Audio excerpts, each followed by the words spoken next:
Hello everybody, it's EzioMonty117 here, and as you can see I'm in a different environment this time because when I'm in my bedroom the sun is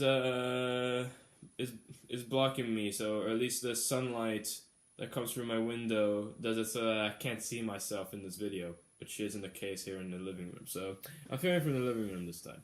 With that said, we are going to continue our Rush marathon, and the next Rush album we're going to review is Hemispheres. Even though Pharaoh the Kings didn't get the same amount of success as 2112 did, it still garnered lots of praise and won a lot of so-called accolades by critics. And I loved the album as well. I loved it even more than 2112. So the next album that Rush were going to make was going to be an album that was supposed to be a follow-up, to say the least, of Pharaoh the Kings. Or at least one of the songs on the album was going to be a follow-up of one of the songs from the album. But the album itself isn't really a so-called concept album. It's just that one of the songs is. Which you wouldn't know which song is it, you will find out in a bit. So the album that Rush released was Hemispheres. And what do I think of Hemispheres? You know what I thought of Pharaoh the Kings, right? I thought it was beautiful, and I liked the atmosphere most of these songs brought to the table. I thought it was grand. Now, amplify that to 100. Make the musicianship a lot more stellar. Make the drumming better. Make the vocals better. Just make the guitar work so grand and mighty.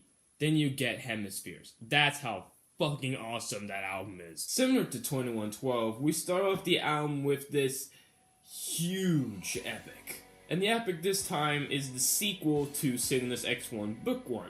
This time it's Cygnus X1 Book 2 Hemispheres. And in my opinion, I don't really think it's as strong as the first Cygnus X1, but it still retains a lot of the same qualities. So what is the story of Cygnus X1 Book 2 Hemispheres? At first, the story may seem pretty odd coming from Cygnus X1. Instead of seeing what happened to the main character, we see two supposed gods fighting over who is going to control the balance of the world. One god called the Bringer of Wisdom, and one being the Bringer of Love.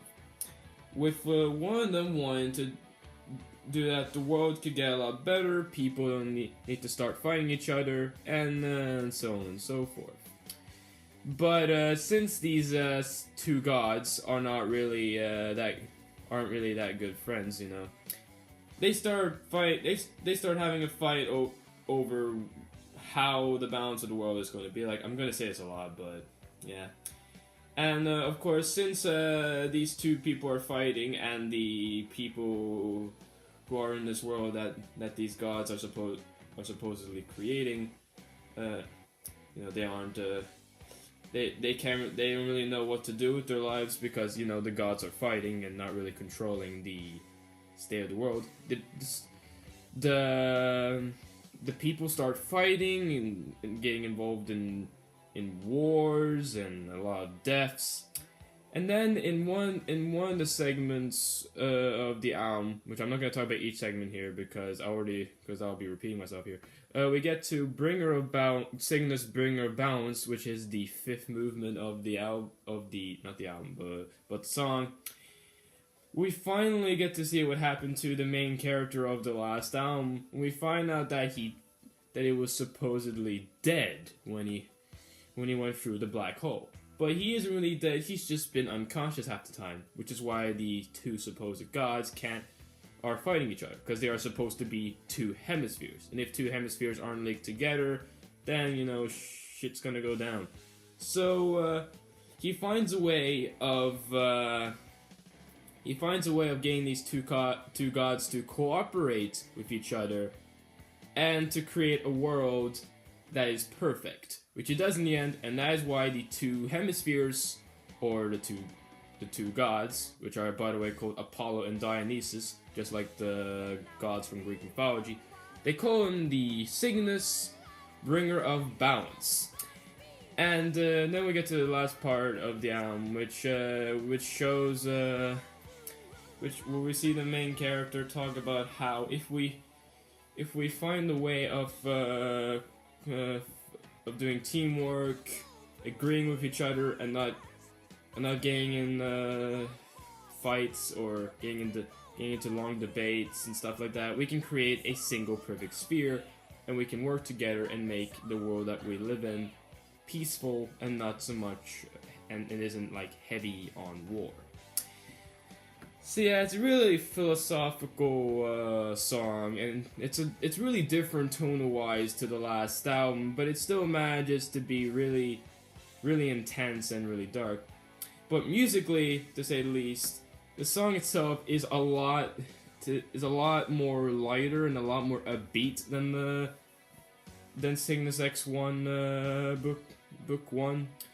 Here it's a lot more upbeat, it's a lot more groovy, and less on atmosphere and heavy hitting riffs. Like there's a lot of heavy hitting riffs on this, like the opening, like the intro.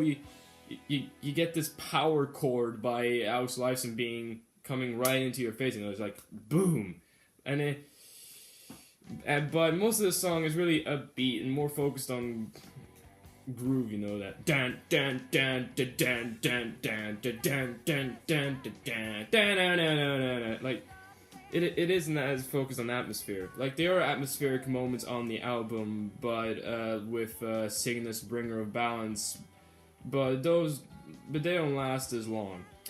But musically, the song really does seem to support what's happening on screen, though. So yeah, musically the song is really catchy, and the bass work is tight, the guitar work is amazing, the drumming is really good as always.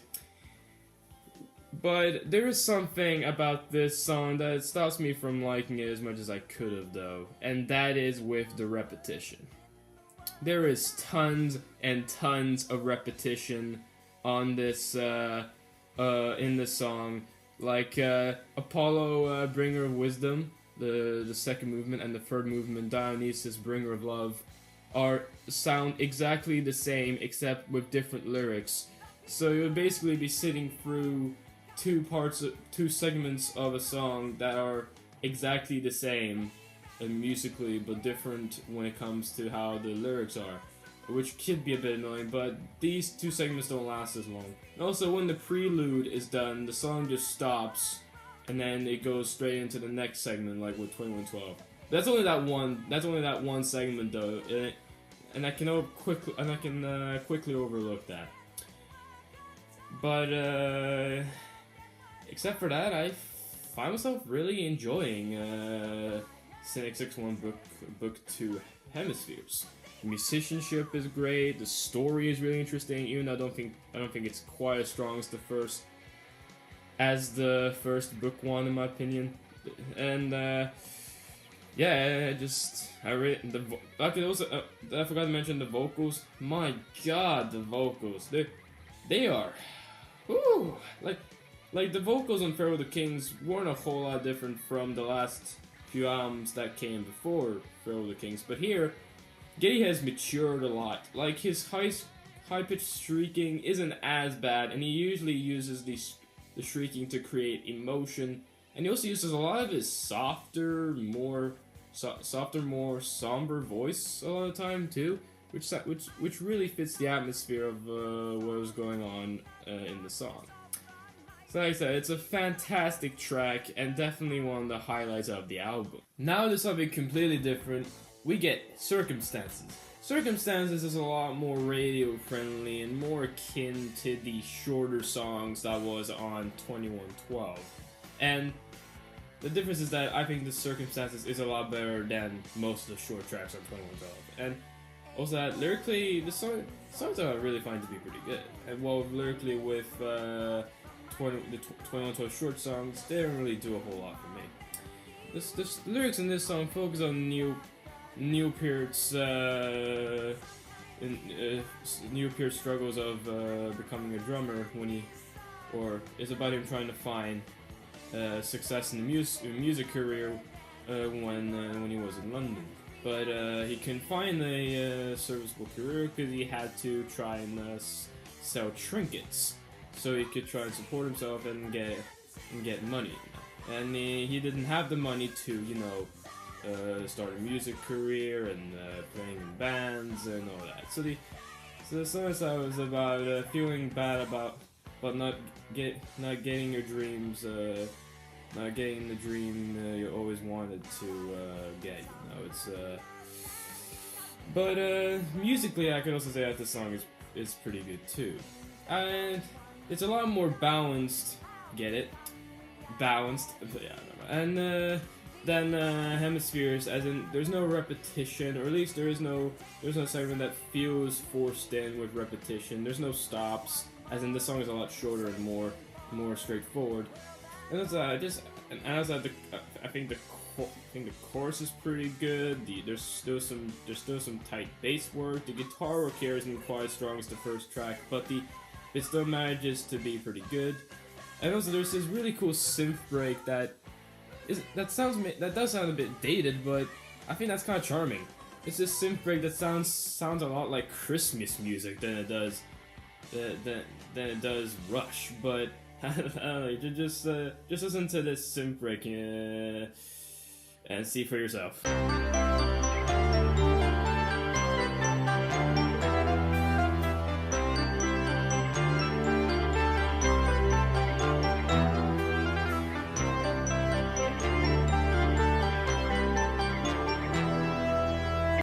So yeah, Circumstances is a really good song, and in my opinion, I do think it gets a lot better than Hemispheres music in lyrics wise, or at least I think it's a lot more closer to home, as in I can definitely relate to wanting to follow my dreams but not getting the dream I wanted, and musically I'm not sure if it's quite on par, but I do think it's a strong track following the powerhouse that was Cygnus X1 to Hemispheres, and it's definitely one of the so-called highlights of the album.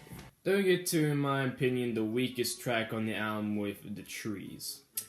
While this track is a lot more atmospheric than the relatively straightforward Circumstances, I don't really quite feel the songs as much as the first two. Lyrically, the song is supposed to be a metaphor for prejudice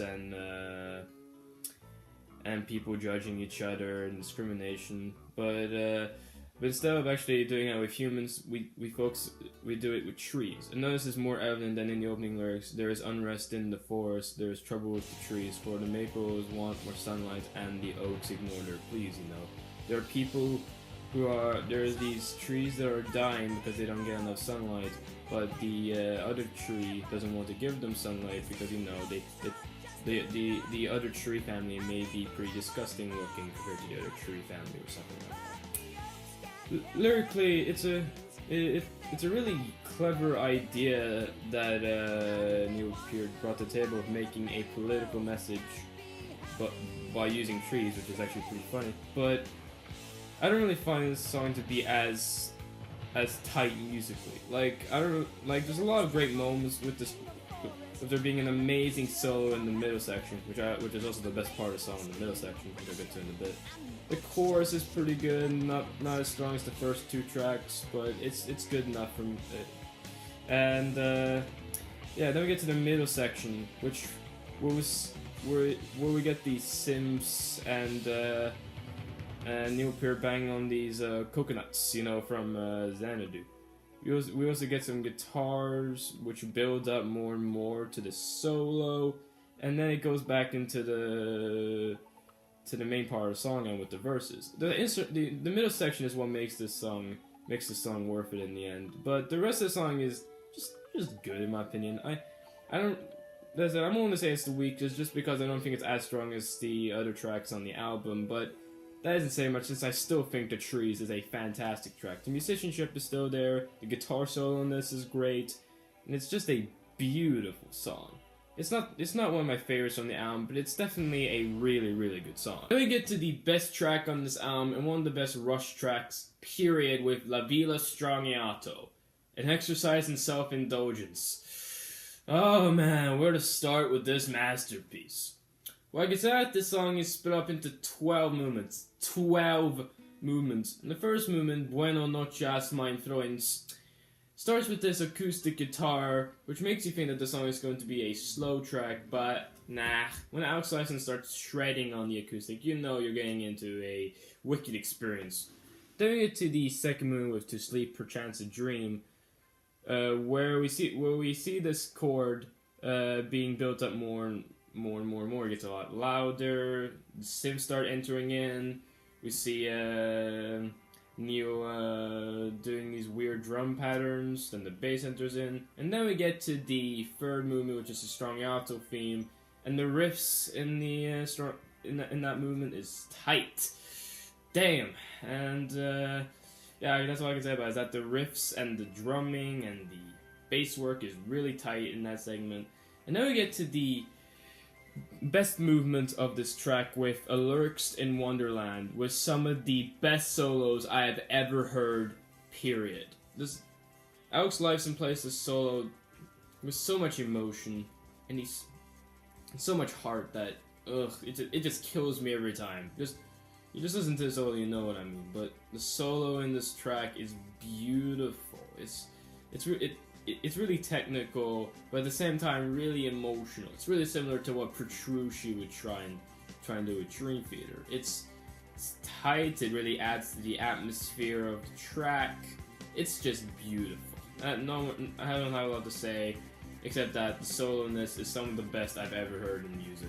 Then we get to the next part, which is Monsters, which plays a little bit from a track called Powerhouse, I think that was what it was called, yeah. Which is a little tune made in the 1800s that has been used in many Looney Tunes cartoons.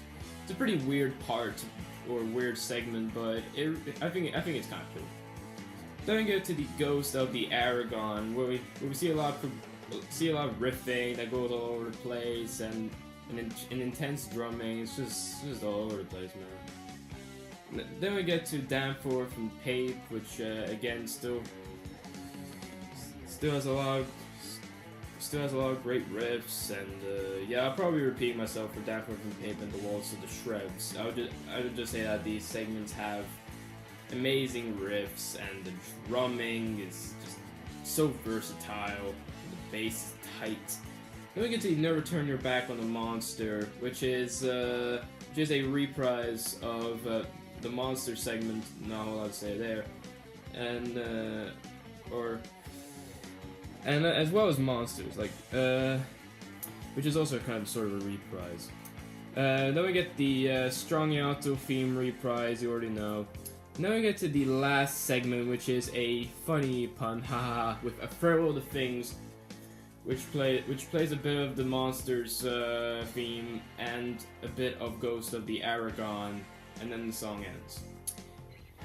There's a lot to say about this song, and one thing I can say what makes this song so good is that it's an instrumental track, but it manages to tell a story despite that. There's a story going on with the instruments. It's telling the story of Alex Lifeson, or at least the story is about Alex Lifeson's nightmares, and then the stuff that's going on in the song really represents that quite well. With the classical guitar in the beginning shows that he's getting ready to go to bed, and then get to the second movement, which shows him dreaming about the good stuff, and then the Straniato theme where he gets around to seeing these nightmarish creatures, and then A Lurks in Wonderland where he's probably stuck in some environment where he's alone and nobody can help him.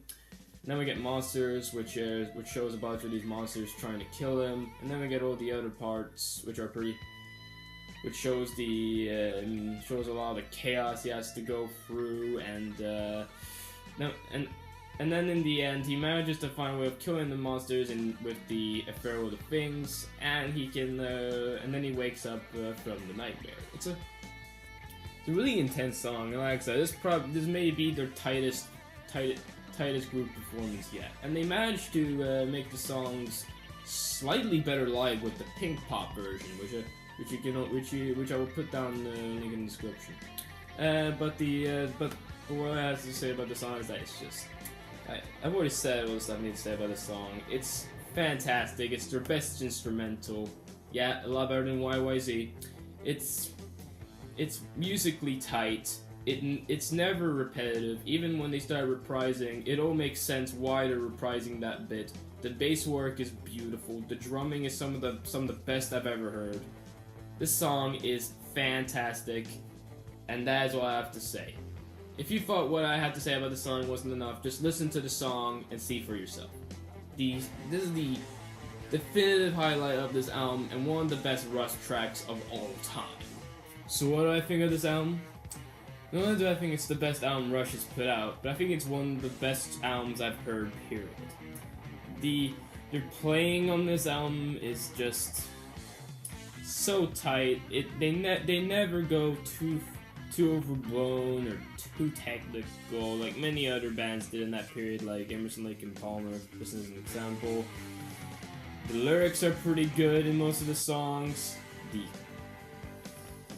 The atmosphere is good. There's some great groove. It's just a fantastic album. And the progressive moments here don't feel quite as forced in as it did earlier. Like everything here comes. All the progressive moments here feel really connected with the rest of the song. Like, there's no pointless detours or a lot of stopping or a lot of moments that feel disconnected with the rest of the song. Like they nailed the progressive aspect with this album and Pharaoh the King. Like, so this is also one of the only few Rush albums I can say that every song is great. That's it. Cygnus X1, Book 2 Hemispheres is fantastic. Circumstances is fantastic.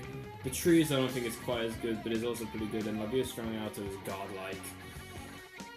Yeah, this album I must recommend to anyone. I mean, who loves progressive rock or just who likes music in general. Hemispheres is a fantastic record, which is really short, but really worth it in the end. So yeah, that's what I have to say. Hope you guys enjoyed the video, and peace out.